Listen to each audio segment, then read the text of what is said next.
voulais insister sur un point, c'est l'idée que l'enfant a besoin de faire l'expérience de liens qui durent, de routines, de cadres, d'expérimenter des règles qui vont lui permettre de se sentir en sécurité. Cette sécurité, elle est à la fois affective, relationnelle, sociale, temporelle, spatiale. Et ces 3 temps, finalement, dont vous proposez une réflexion, sont plutôt ceux des adultes, c'est-à-dire que c'est très adulto-centré de découper ainsi le temps. L'enfant, il n'a pas forcément conscience, notamment à 3 ans, que le temps est homogène, ni d'un temps long. Il vit plutôt le temps de son activité, l'ici et maintenant, et c'est plutôt l'adulte qui va gérer son temps lointain ou en tout cas le temps à plus longue échéance. Donc le temps de l'adulte n'est pas le temps de l'enfant. Cet enfant, il va repérer des lieux, des espaces avec différentes personnes au sein de routines qui vont elles-mêmes être différentes.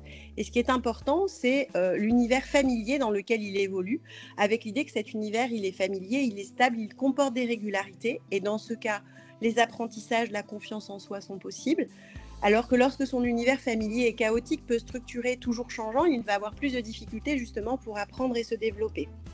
Et donc, par rapport à l'idée des liens entre développement de l'enfant, ses besoins, on préférera parler, nous, plutôt en psychologie du développement, des tâches de développement, c'est-à-dire des défis à la fois que la société impose à l'enfant, sa famille, l'école, les pairs, mais aussi ses besoins à lui, ou en tout cas ce que lui comprend des situations, avec cette idée donc que l'enfant est acteur. Avec la terminologie besoin, on a plutôt l'impression qu'il y a une solution à un besoin, que cette solution est apportée par l'extérieur et que l'enfant est passif.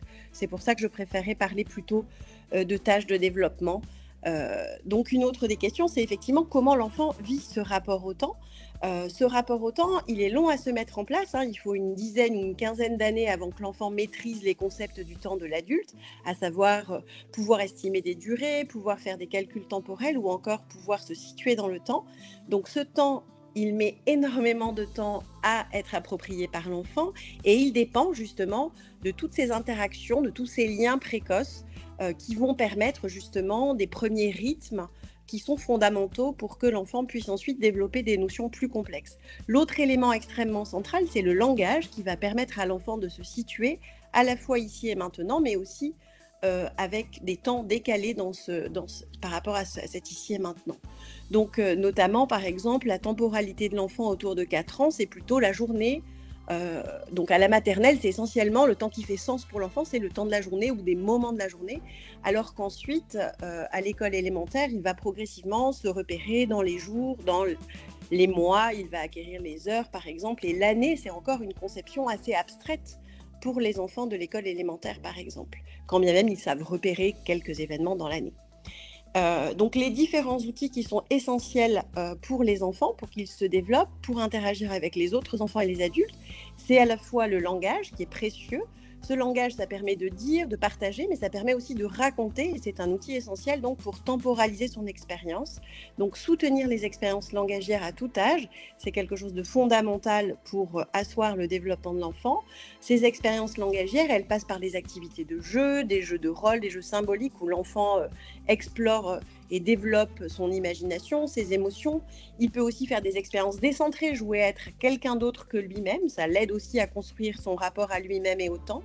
Et donc ces expériences conversationnelles, elles sont aussi très importantes dans les fratries, dans la famille, au sein des repas par exemple, où on arrive à temporaliser ce qui s'est passé dans la journée, quand, pourquoi ça se passe ainsi. Donc cette prise de distance par rapport aux routines et aux règles qui régissent la vie en collectivité par exemple. Un autre des outils fondamentaux, c'est la lecture partagée. Cette lecture qui peut être d'abord guidée par l'adulte, puis ensuite qui peut être réalisée de manière autonome, parce qu'on sait qu'elle plonge l'enfant justement dans différents temps qu'il peut ainsi s'approprier.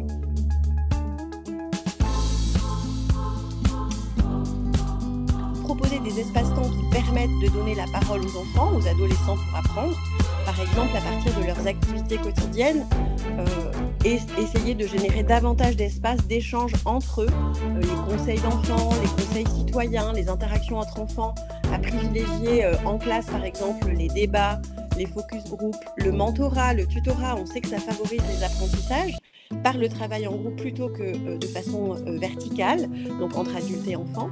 Accroître les expériences en lien avec la nature. Il y a quand même pas mal de travaux maintenant qui montrent que ces expériences de nature favorisent un mieux-être chez l'enfant, mais aussi chez les adultes qui vont s'occuper de lui.